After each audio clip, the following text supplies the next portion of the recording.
Now, I'm going to be completely honest with you guys and say that I didn't wake up one morning saying I wanted to do public speaking, especially with, what I went through and stuff like that. Public speaking is not something that I wanted to do. I'm going to take you guys way back to where it all started. Basically, at an early age, I went through something that a lot of kids go through, and it's growing up with a single parent. At the time, I felt like I was rejected, but it may not have been like that, but that's how I felt at the time. And I never would have really thought that something so significant that would happen at such a young age would affect me growing up. But little did I know that this was not only going to be my biggest weakness and my biggest struggle, it was also going to be the best opportunity for me to use and build a message upon to share and help people today. And I want to tell each and every one of you guys here today that whatever you think is holding you down, whatever weakness you have, God will use that to shape you into the person that you've been called to be. Embrace it. He will use that very thing that you can't stand, that you think is a weakness inside of you, to shape you into who he wants you to become. Growing up, I always dealt with it as, the situation happened, I understand it, I get the situation, and I moved on. And honestly, going into school, I was feeling fine. I had a good group of friends. I was on the sports teams. I was, getting along with my peers. And I look back now and I think to myself, like, I buried that hurt so deep inside that I numbed those feelings inside me. And that's why I was going through school so, smooth. And that's why I wasn't struggling, because I was burying that hurt so deep inside. Until my mom saved up enough money to move out of my grandparents' house, and something triggered inside me. I was forced to change environments. I was forced to, step out of my comfort zone. And not only that, but I was growing up and I was becoming more aware of my feelings inside. And I was becoming more aware of, what I was feeling. And it's like when you get surgery and they numb the area and the numbness subsides and like a whole bucket load of pain comes your way. That's exactly what I was feeling when I moved schools and when I went into the 6th grade. It's like all this fear came my way. I didn't want to step out. I didn't want to put myself out there. I never wanted to be vulnerable because I was so scared that I would feel that rejection that I thought I felt way back. Like, I never would even try in school, because if I gave it my all and it wasn't enough, it killed me inside, because I did everything that I had inside and it wasn't enough, and it felt like I was being rejected. I would even walk into a classroom and, if nobody said hi to me, or if somebody looked at me the wrong way, I would think there's something wrong with me. There's what's going on with me? And it was like I was living with anxiety. First it became fear of rejection and this fear of failure, and then it turned into anxiety. I was just afraid to do everything. And I was so convinced, I look back now, I was so convinced that my teachers were picking on me. My teachers were, only choosing me to raise my hand. They were only giving me the bad marks. And I think the main thing about anxiety is you think it's all about you. It's a sense of pride. You think you're the main character of the story. You're putting yourself in the center. And the reason why I say that is because, say nobody would say hi to me, or say somebody would give me a bad look, I wouldn't even take it into consideration that maybe they were going through something. I thought it was all about me, so when they would give me a bad look, I would think it was because of me and not because maybe they were going through something in their lives. And man, when that festers in your mind for so long, you isolate yourself. I didn't want to do anything. I didn't make any effort to have a social life. And going into high school was just a million times worse. Not only was I walking into high school with this burden on my back, with this fear of getting rejected, with this fear of failing, I was going into high school with the pressure of academics, the pressure of knowing who I wanted to be, the pressure of knowing what I wanted to do after high school. And it killed me inside. Man, those 4 years were so tough on me. And when you go through hurt for so long, and when you've been trying to find a solution, and nothing's working, and you've tried everything, you turn to things that will silence it. You turn to something that will numb that pain, whether it's drugs, whether it's alcohol, whether it's an addiction. And I want to tell you guys, drugs, alcohol, or any type of other addiction, they have a great start, but never a happy ending. And I really honestly believe that that is true. My addiction was video games. That's all I did nonstop, 24/7 was play games. I put it before everything. I put it before my family. I put it even before, my friends. I would like just nonstop play 8 to 10 hours a day. And especially when I was on summer vacation, like that's all I would do. And I isolated myself. I never wanted to go out and have a social life, because if I did, then I would risk feeling that rejection again, or I'd risk feeling that failure again. And I remember my cousin one night asking me this question that we get asked all the time, and I couldn't stand this question. It was, what do you want to do when you grow up? And I hated it because if I answered it, I felt like I would have to put myself in this category or this box that I would feel the need to fulfill. And my view of life was so skewed that when she asked me what I wanted to do when I grow up, I said I wanted to be a professional video game player, because I thought the only thing life had outside of that was furthering into college or university, majoring in something, getting a job, eventually getting married, raising a family, and then, eventually die. That was my view of life, and I minimized my life to that, and it was so saddening that I did that.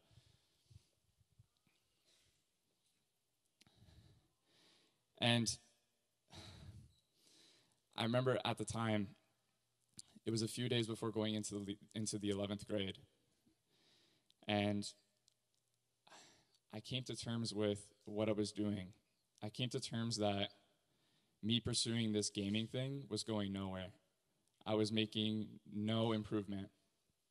I was like running on the spot. I was putting all this passion, all this effort into what I was doing, and nothing was happening. I had nothing to show for it. And I remember walking into the bathroom, just sick of who I've become.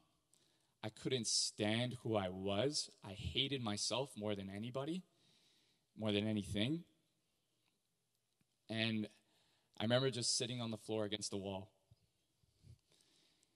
and just asking why so many times. I was just so frustrated with everything. I just wanted to put myself in this own bubble and I didn't want anything to do with anybody. And I remember closing my eyes, and I had this cross around my neck. And I remember lifting up this cross and thinking to myself, how could there possibly be some God with everything that I've gone through, with everything that other people go through? Like, how can there possibly be some God out there? And I remember like kind of giggling at the fact that was even true. And I just ripped this cross off my neck and threw it on the ground for how frustrated I was. And I'm just asking, why? Why is this happening to me? What did I do?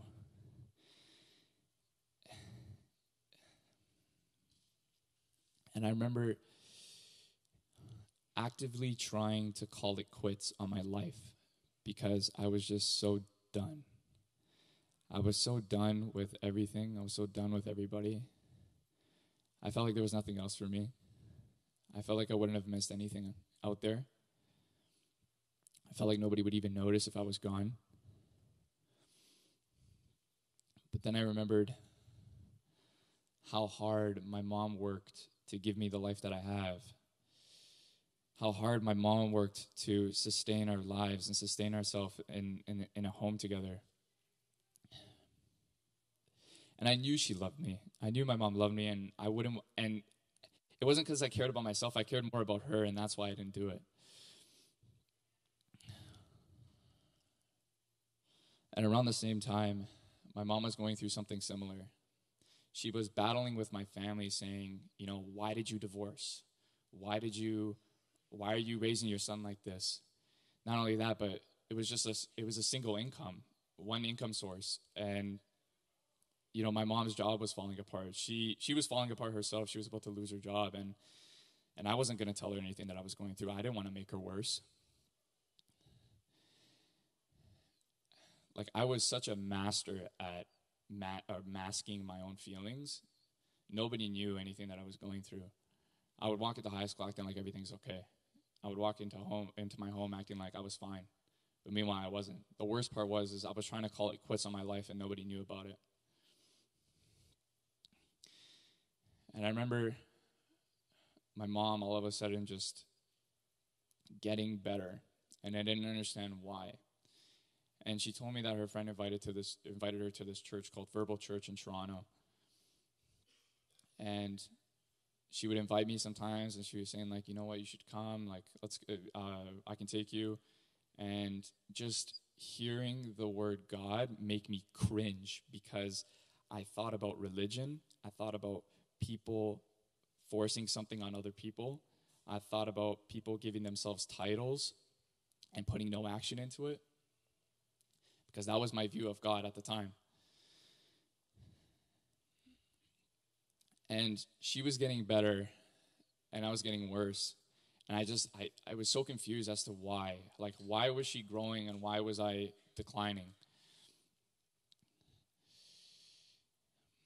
Until this one Monday night, she invited me to the church. And Monday night, it's not a regular service. It's a class where they teach you how to live out a Christian life. Not that many people go, but she invited me that one Monday night. And when every rope that you've been hanging on to is cut off, you grab onto anything that comes your way. And that's what I did. She invited me to the Monday night class, and I went. And I remember walking in and just feeling so weirded out, because people were comforting me. People didn't even know who I was, but they were accepting me. People were asking me how my week went, what I've been up to, and like actually meaning it. And I remember we're sitting down, and then all of a sudden they start worship, and everybody's singing, and I'm seeing hands going up. And again, like, I'm a first timer, and I'm really weirded out by this thing. People raising their hand, I'm thinking everybody's weird, everybody's crazy. And even my mom beside me was doing the same thing, and I'm looking at her saying, like, you're embarrassing me, please stop. But eventually the worship finished, and the pastor comes to the front, and he said, with any newcomers, we like to invite you to the front to prophesy over you. And inside I'm thinking, oh, man, like, that's not for me. That's not for me. I'm going to avoid that. But I was called to the front, and at the time, I was too timid. I was too shy to even say no. So he called me up to the front, and I went anyways. And everybody's closing their eyes. And if you don't know what a prophetic message is, it's when God speaks to somebody to give, God speaks a message to somebody to give to somebody else. And I knew none of these people in the audience besides my mother. And we close our eyes, and people were raising their hand because asking if they had a prophetic message for me. And the main thing was that I was going to be a leader, that I was going to shine light in areas of darkness. And I'm thinking to myself, how?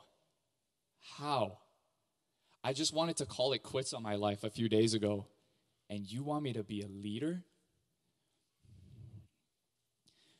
But then I thought again, if there is some God out there, by some chance, if there is a God out there, that he would know me best.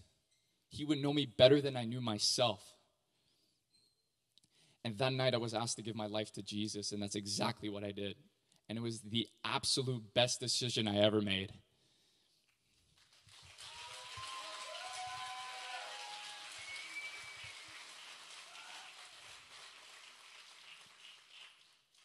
And when I asked to give my life to Jesus, not only did I give him my life, I gave him my desires. I gave him my wants. I gave him what I thought I needed. And with that, I gave up my own wants. I gave up my own weaknesses. I gave him what I thought was limiting me, and I threw it up to him, and I said, you deal with it now. You have my life. You guide me where I'm supposed to go, because you know what's best for me. And now that I've given my life to God, I wanted to know what this meant. I wanted to know what this means. And I was reading through scripture, and something spoke to me so clearly. And I know it will speak to many of you here today. It's a story about how Jesus was walking on the water with the disciples. It's in Matthew 14, 24 to 31. And it goes like this. Meanwhile, the boat was far out to sea when the wind came up against them, and they were battered by the waves. So, to give you some context on the story, if you don't know it, Jesus was doing a lot of healing. And he told the disciples to take a boat to cross over to the land, and he was going to go pray up on the mountain, and he was going to meet them later that night. And when the disciples were getting in the boat and they were crossing over, it says, meanwhile, the boat was far out to sea when the wind came up against them, and they were battered by the waves. I'd like to think that this boat represents comfort. The disciples got in the boat to cross over to the land. They weren't going to swim. This boat represents comfort for these disciples. And it says next, at about 4 o'clock in the morning, Jesus came toward them walking on the water. And I've come to say, Jesus came to the earth to disrupt the norm. He came to claim that impossibility is a man-made term. He is above impossibility. He is above fear. He's above anxiety. He came to change the norm of this world. And Jesus came toward them walking on the water. They were scared out of their wits. Imagine seeing a man walking on water towards you. It breaks every law. It breaks every scientific law that we know today. And the disciples were shocked. They were so scared. They couldn't believe it. A ghost, they cried out. They cried out in terror. But Jesus was quick to comfort them. Courage, it's me. Don't be afraid. And Peter's the disciple that I want to talk about. Peter's in the boat. He sees what's happening. And he goes, Jesus, if that's you, call me out to come with you. And Jesus said, come ahead. And this part is just mind-blowing. Jumping out of the boat, Peter walked on the water to Jesus. I'm going to read it again. Jumping out of the boat, Peter walked on the water to Jesus. What we like to do today, when we know God has called us somewhere, when we have a passion to do something, when we feel it in our heart to go and chase this goal, we kind of try to get a feel for it. We test the waters, like people like to say today. But Peter, with so much faith and trust in Jesus, jumps out of the boat, and starts walking on the water. And then this is what happened next. As Peter was walking on the water, he hears the wind. He hears the waves beneath him. He hears the disciples behind him in the boat saying, what are you doing? Get back here. It's a ghost. Don't go near it. And what did Peter do? He paid too much attention to all those things around him. He took his focus off Jesus. And it says, but when he looked down at the waves churning beneath his feet, he lost his nerve and started to sink. And that's what happens to us today. We know where God has called us. We're walking towards him. We have our eyes fixated on him. We have our eyes focused on him. We know where he wants us to go. And we're walking. But we hear people saying, it's not good enough. We hear our own thoughts in our head saying, you're not capable of doing that. And we pay too much attention to what's in our head, and we start to sink and fall, and we stop. Just like Peter, how we started to sink. And as Peter's sinking, it says next, Peter cried out, Jesus, save me. Jesus, without hesitation, reached down, grabbed his hand, and pulled him up. And I'm here to tell you guys today that if you've fallen, if you've paid too much attention to the negativity, if you pay too much attention to what you thought you're incapable of doing, if you look to Jesus for rescuing, if you call out for his help, he will, without hesitation, reach down and pull you up and set you back on track.